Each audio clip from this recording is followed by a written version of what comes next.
Meu nome é Pedro Bolognese e vou falar sobre o clima e a vida na Mata Atlântica Paranaense. O solo úmido mantém um tapete denso de musgos que, como nós podemos ver principalmente nas árvores, em alguns casos tem no chão, mas é mais comum nas árvores. Nessa área, né, acumulam um tapete denso de musgos e samambaias que amortecem cada passo da equipe.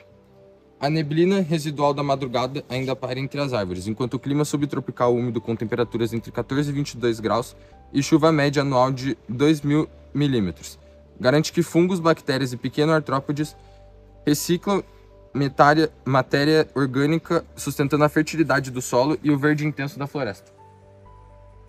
Uma bromélia epifita, fixada em tronco, acumula água em suas folhas em roseta. Nesse pequeno tanque natural, larvas de insetos, micro-organismos e até a perereca de banheiro encontram abrigo nos períodos de estiagem. Essa água suspensa regula a temperatura local, mantém a umidade em dias mais secos e reflete a luz suave que penetra pelo dócil fechado, evidenciando a importância ecológica dessas plantas que chegam a armazenar até 3 litros de água ou chuva ao ano. A neblina que hoje de manhã descia dos ventos úmidos do Atlântico forma um véu sobre cedros e canelas na reserva do alpinista. Árvores e líquens pingam o orvalho, criando microhabitats onde musgos e orquídeas prosperam. A precipitação orográfica faz com que algumas áreas registrem até 2.500 milímetros de chuva anual, mantendo a floresta sempre úmida e garantindo que epifitas, bromélias e líquens encontrem condições ideais para crescer sem tocar o solo, com a Mata Atlântica sendo uma das florestas mais úmidas do planeta. O rio corre límpido entre pedras cobertas por algas e samambaias, ladeado por ingás e aroeiras que formam a mata ciliar. Cada galho inclinado sobre a água filtra sedimentos, protegendo a qualidade do rio que abastece bacias como Iguaçu e Paraná. A equipe cruza uma ponte rústica enquanto a luz difusa reflete nas águas, mostrando como a vegetação ribeirinha atua como filtro natural e estabiliza as margens, prevenindo erosão. Um exemplar centenário de araucária angostifolia ergue-se acima da neblina matinal. Agora nós não temos neblina porque nós estamos na tarde já, porém de manhã havia bastante neblina. Suas raízes expostas agarram o solo úmido. Pinhões caídos formam pequenos montes ao redor do tronco, refletindo a interação com gralhas azuis e cutias que enterram sementes e promovem a regeneração. Nós não conseguimos ver aqui muito bem porque a araucária está distante, porém, se nós fôssemos lá perto, nós poderíamos ver diversas dessas características. A árvore símbolo do Paraná, que é a araucária, sobreviveu a séculos de exploração madeireira, graças a programas de reflorestamento e a proibição de corte, demonstrando resiliência mesmo em um bioma fragmentado. A araucária é um patrimônio cultural muito histórico do Paraná e graças a essas leis ninguém pode cortar mais elas, mesmo se o terreno for seu. Sob o dócil fechado, orquídeas como Cattleya walkeriana e Laileia purpurata florescem em tons vibrantes de roxo e branco, contrastando com troncos cobertos por líquens. Abelhas sem ferrão e borboletas pousam delicadamente nas pétalas, transferindo pólen e garantindo a diversidade genética.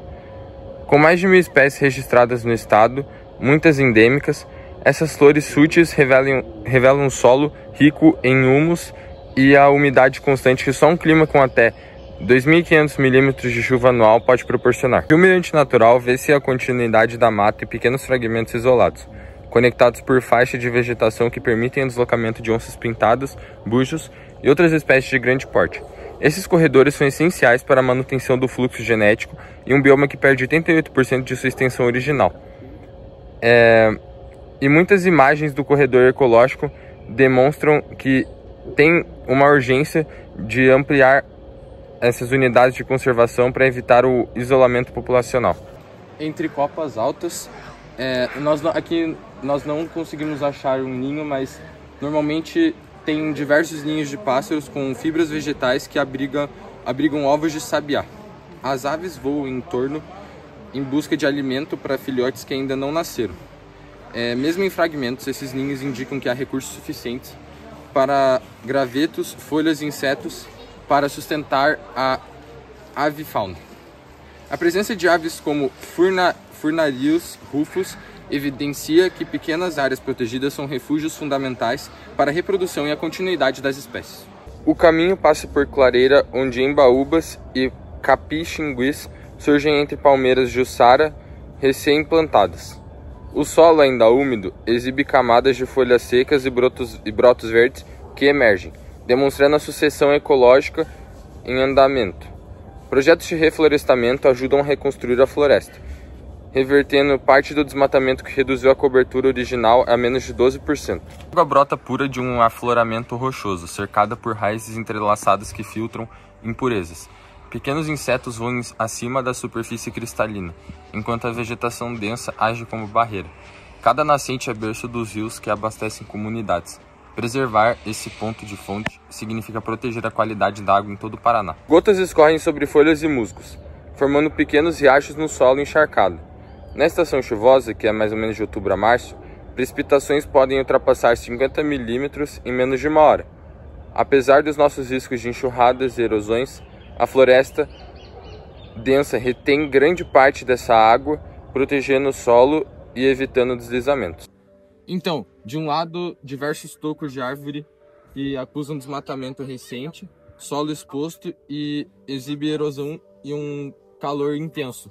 Hoje não está um dia que não está fazendo tanto calor, porém na maioria das épocas do ano faz bastante calor. Do outro, mudas de árvores nativas Zipe, Peroba e Jussara emergem saudáveis em solo coberto por camadas de folhas. Placas explicativas detalham projetos de recuperação de áreas de preservação permanente, evidenciando como a restauração contribui para restabelecer microclimas e proteger nascentes. Pegadas frescas de cutia e esquilo marcam o solo úmido próximo às raízes de uma araucária centenária.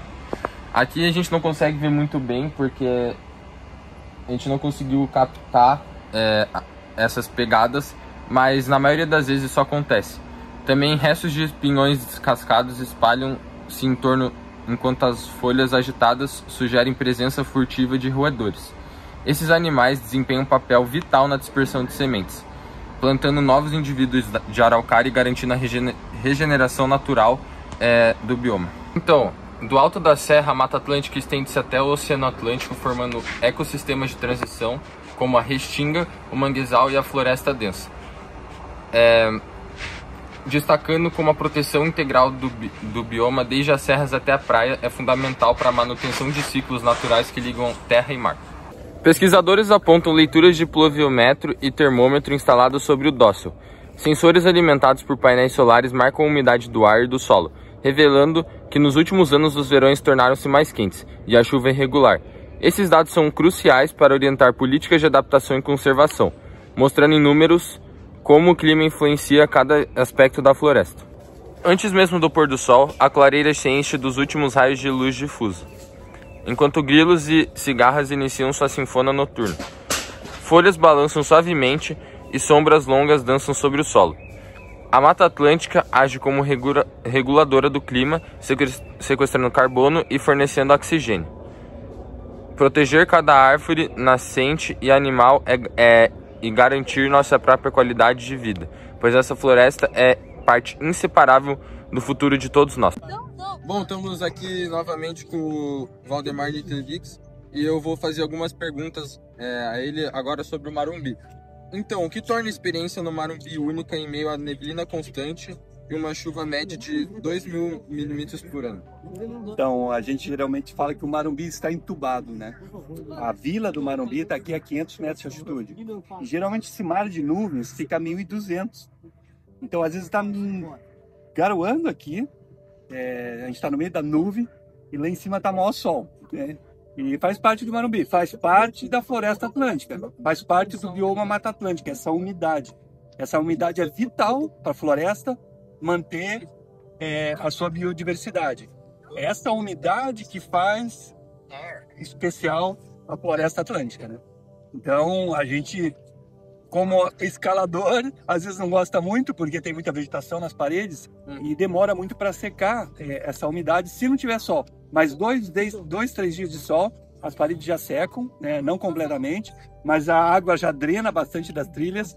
E se ficar uma semana sem chuva, nossa, dá a impressão que a floresta já vai pegar fogo, porque fica muito seco, né? Então a floresta precisa dessa umidade, que às vezes é muito alta mesmo. Não está nem chovendo, mas está 90% de umidade relativa, 95%. Se der 100, lógico. Ou seja, prova que nós estamos dentro de um aquário, né? E a umidade é fundamental para a vida, para a sustentabilidade, para a biodiversidade. Você sente que a biodiversidade local, como samambaias, bromélias e orquídeas, reforçam a imponência dessa montanha em relação às outras? Sem dúvida. Essas plantas que vivem, que têm as árvores como hospedagem, né? Essas plantas hospedeiras, essas epífitas, elas não são parasitas, algumas raras são. Elas têm todo um ecossistema no entorno delas. São pequenos insetos, são pequenas lesminhas, né? Invertebrados que servem de alimentação principalmente para os pássaros, mas também para os macacos, né? Para alguns tipos de roedores. Então tem toda uma árvore dessas frondosas aqui do Marumbi, e cheia de bromélias, é uma quantidade absurda de vida ali reunida no mesmo espaço. É uma cadeia, tem uma cadeia alimentar, é uma cadeia de sustentabilidade ali, vital também para muitos animais da floresta. Graças a essa o pequeno mundo perdido que tem no topo de cada uma dessas árvores, tal é a diversidade de espécies no mesmo espaço, né? Então, como que a gente pode equilibrar o fluxo de aventureiros que buscam trilhas e escaladas sem prejudicar as matas ciliares e as nascentes que formam os rios? Bom, de certa forma, qualquer intervenção humana junto à natureza causa um tipo de impacto. Quanto melhor for a consciência desse visitante, a capacitação desse visitante para visitar um espaço natural, esse impacto é reduzido, né? Então, mas o ideal é que pessoas, o Marumbi, por exemplo, é uma montanha exigente, as trilhas são exigentes. Então é interessante que quem venha caminhar no Marumbi já tem uma experiência anterior em algum outro lugar de montanha mais simples, porque senão ele vai sofrer aqui. E ele cansando, entrando muitas vezes a exaustão, ele vai exigir a atenção de outras pessoas. A gente tem um grupo de resgate aqui, por exemplo, né? Outras pessoas vão ter que envolver para ajudá-lo, né? Então é o ideal que ele não cause esse tipo de incômodo, digamos, para a sociedade aqui, e tenha a sua atividade a melhor possível, né? Ele ficou mexendo demais ali. Enfim, vem muita gente despreparada para o Marumbi. E quanto melhor o preparo, melhor é para o parque, menos problemas e mais satisfação essa pessoa vai ter. Uhum. E agora, para fechar, de que forma a gente pode proteger a Mata Atlântica aqui no Marumbi, ajudando a manter a cultura e o sustento das comunidades tradicionais aqui do entorno? Bom, o turismo é uma das grandes formas de ingresso, né? É uma grande forma de desenvolvimento sustentável, porque se gera renda sem causar destruição, né? Aqui é o turismo de aventura. Hoje mesmo está acontecendo uma prova de trail rain, uma corrida de montanha, pelas trilhas, né? O pessoal sai de cima, vem até a estação do Marumbi e desce, né? Então, essas pessoas, de certa forma, a divulgação de eventos como esses, esportivos em áreas naturais, ajudam a divulgar a importância da preservação desses ambientes, né? E então, todo visitante que vier aqui, saindo daqui e levando para fora uma boa mensagem e dizendo o quanto é bonito que é essa natureza e o quanto vale preservá-la, já está fazendo o teu papel também como na parte da educação ambiental. E até convidando outras pessoas que venham conhecer. A partir do momento que você conhece alguma coisa que tem valor, você respeita esse lugar e ajuda a preservá-lo. Boa tarde, meu nome é Vitor, sou estudante do primeiro ano do ensino médio e hoje estamos aqui na Reserva Natural do Alpinista do Valdemar Niklevitsky, onde há mais de 16 hectares de mata nativa, para falar de um tema muito importante: os rios, as florestas e a própria Mata Atlântica. Você já parou para pensar de onde que sai a água da torneira da sua casa? Tudo isso começa aqui, na floresta. E hoje a gente vai mostrar como a Mata Atlântica está ligada em nossas vidas e como tudo isso está sendo ameaçado. A Mata Atlântica é o bioma mais devastado do Brasil, onde só restam 30% de sua vegetação natural. Segundo o mapa Biomas, isso afeta diretamente no clima, na água e principalmente nos animais. Aqui no Paraná, tem muitas áreas que são preservadas, mas estão sendo ameaçadas pelo desmatamento e a ocupação desordenada. como acontece no Curitiba e litoral. Estamos aqui no rio Palmital, o qual circula a reserva Valdemar Niklevitsky. No Paraná, há diversos rios. Dois mais importantes, como o Rio Paraná e o Rio Iguaçu. Esses rios começam a partir de uma pequena concentração de água em si de nascentes e da água da chuva. Uma pequena concentração onde se espalha e realmente se torna um rio. Essa água infiltra no solo e vai para o lençol freático. Após onde ela entra no lençol freático, ela começa a se espalhar lentamente. Isso se chama recarga hídrica e depende totalmente da floresta. As matas ciliares crescem aos redores do rio e são super importantes. Elas protegem a água e a poluição, evitam que o solo vá para o rio e, quando chove, ajudam a manter a temperatura da água.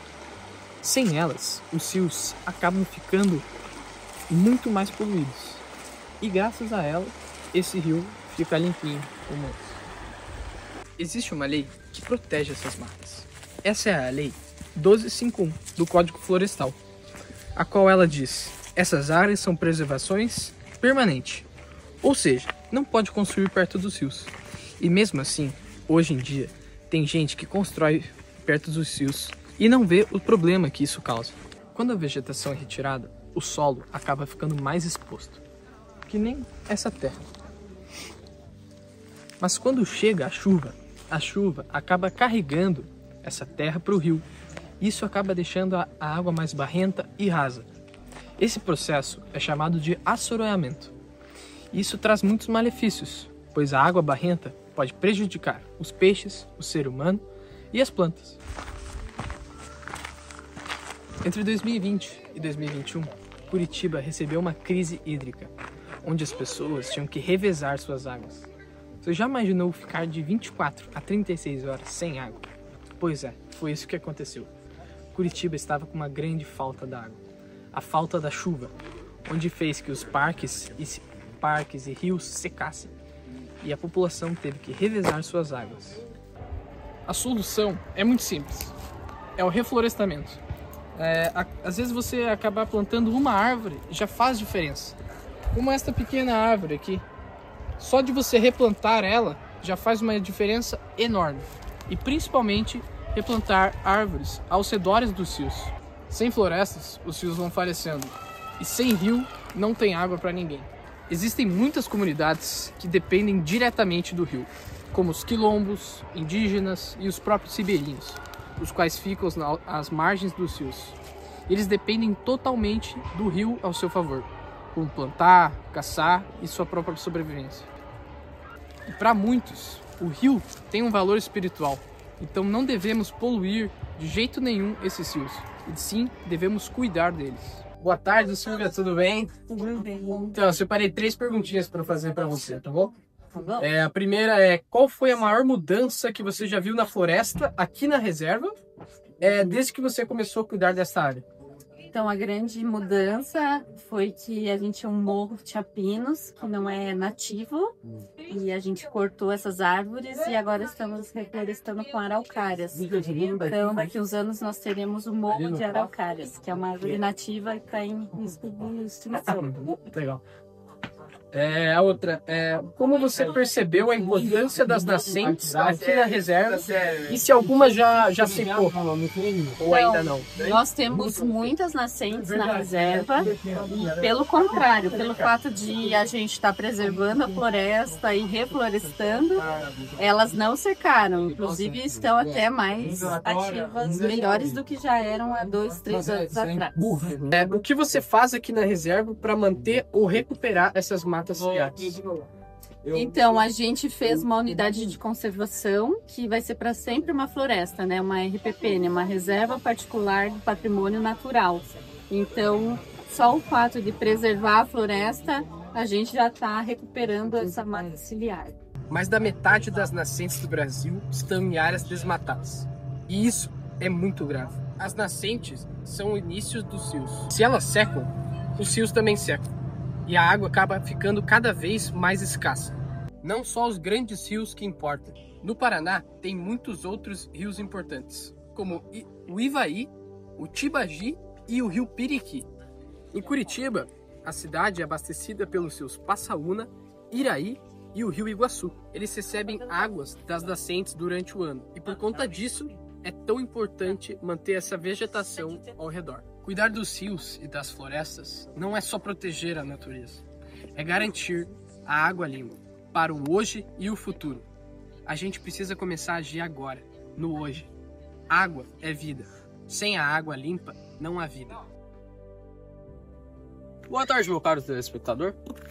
Hoje estamos aqui na Reserva Natural do Alpinista de Valdemar Niklevics. E antes de eu falar qualquer coisa sobre o meu tema, eu gostaria de compartilhar essa bela paisagem que eu estou presenciando agora. Que estamos presenciando agora, né? Temos aqui algumas mudas para o reflorestamento, mas o mais importante de tudo lá atrás, aquele morro, ou mais para lá. A gente pode presenciar uma área de reflorestamento que está sendo preparada para conservação. E é difícil transmitir o meu sentimento através da tela, mas é muito bom e eu agradeço por a gente ter a chance de ter uma paisagem tão bela assim.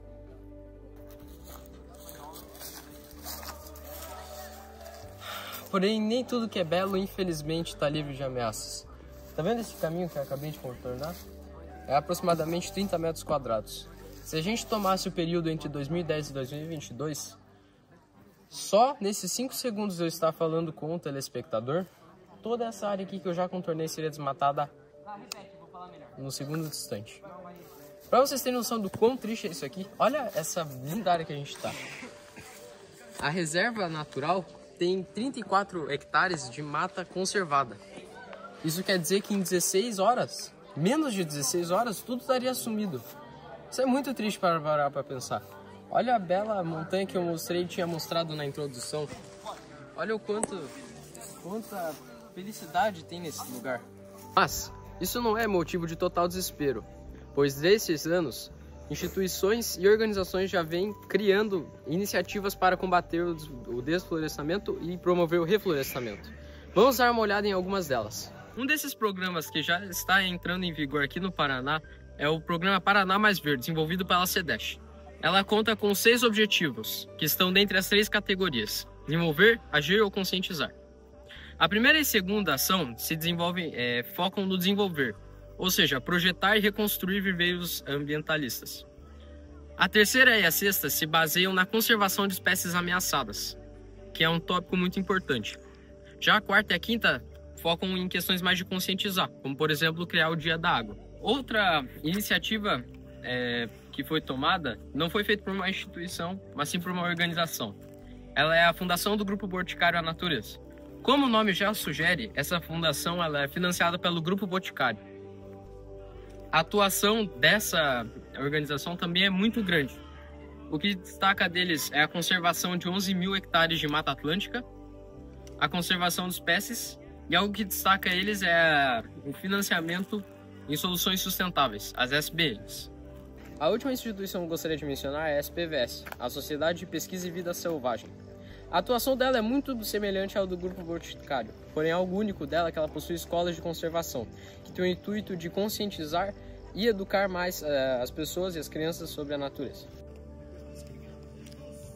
É claro que dei algum exemplo sobre alguns grupos, porém não podemos perder a oportunidade de entrevistar uma das pessoas que é responsável pela conservação. Afinal, nós visitamos a sua reserva. Eu acredito que pesquisar as informações, por mais essencial que seja, não chega a ter um compromisso quanto à verdade, quanto pesquisar nas fontes diretamente. Por isso estou aqui com o renomado alpinista Valdemar Niklevics, que é o dono da Reserva Natural do Alpinista. É claro que as outras instituições falam sobre a necessidade da conservação. Será que existe algum motivo especial para proteger a natureza?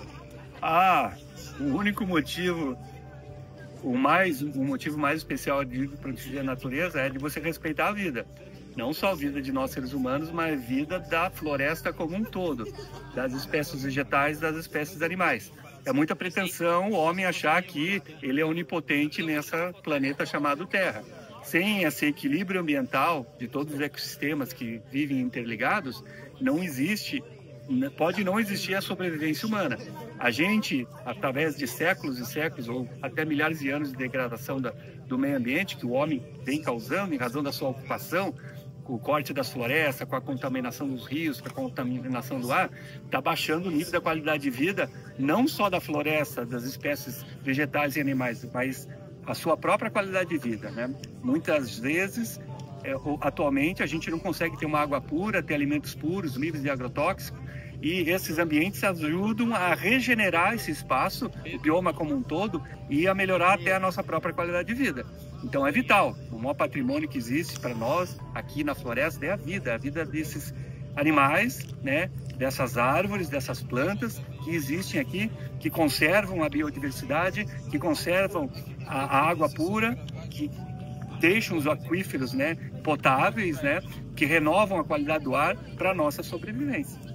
Entrando com um gancho para essa pergunta, eu me lembro algo bem marcante que ficou para mim, é quando você estava dando discurso, o senhor estava dando discurso lá na reserva, você tinha derramado lágrimas ao falar na natureza. Eu, por exemplo, gosto muito de estudar Natachas, eu nunca consegui assim, transmitir tanta emoção assim em alguma coisa. Será que existe uma visão sua sobre a natureza maior?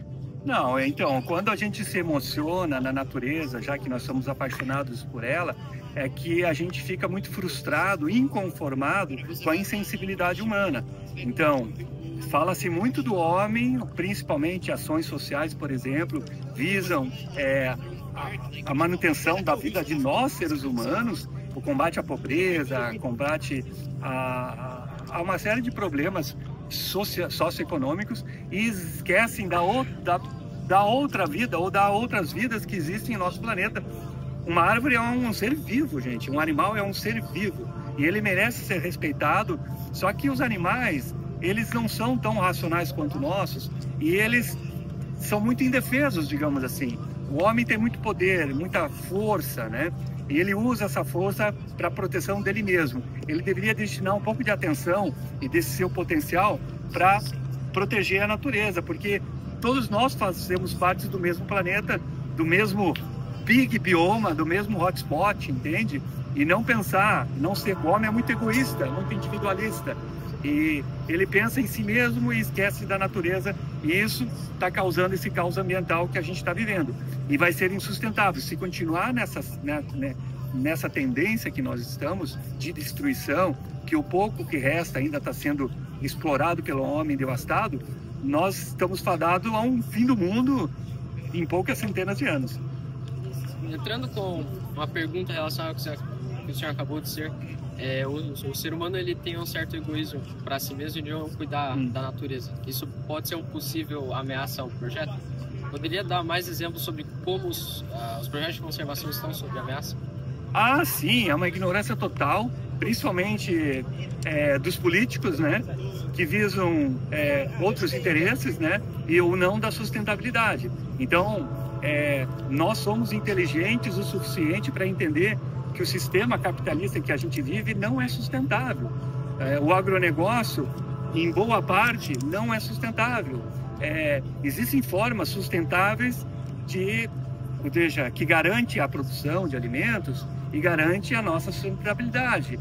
E então tem que ir em busca desses caminhos. Mas esses caminhos, muitas formas, não são viáveis economicamente ou não tão rentáveis para aqueles gananciosos, né, capitalistas, né? Então tem que buscar um equilíbrio, né, entre tudo isso. Tem que o poder público, principalmente, que detém parte das decisões da sociedade, tomarem decisões conscientes, nós como cidadãos, votarem em políticos que têm propostas coerentes, né, alinhadas com a preservação do meio ambiente. Senão, nada vai mudar e a gente vai continuar rumo ao caos, rumo ao nosso fim. Interessante. Agora vamos sair um pouquinho da política. Eu gostaria de saber se existem algumas unidades de conservação que se destacam. Sim, o Parque Estadual do Marumbi, onde se encontra, pelo patrimônio natural que existe, que é o Marumbi, o maciço do Marumbi, essa fonte de água que é a Serra do Mar, é uma forma disso. Nós temos no Paraná também o Parque Nacional do Iguaçu, pela exuberância das cataratas do Iguaçu, né?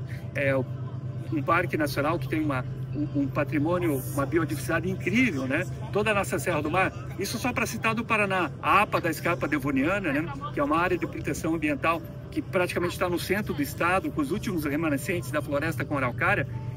E no mundo inteiro, nós temos exemplos de parques nacionais que são incríveis, né? Como o Parque Nacional de Yosemite, na Califórnia, que é incrível também, um reduto de biodiversidade, um outro bioma, um outro ecossistema, um outro mundo, um outro tipo de natureza, mas que também contém o seu valor.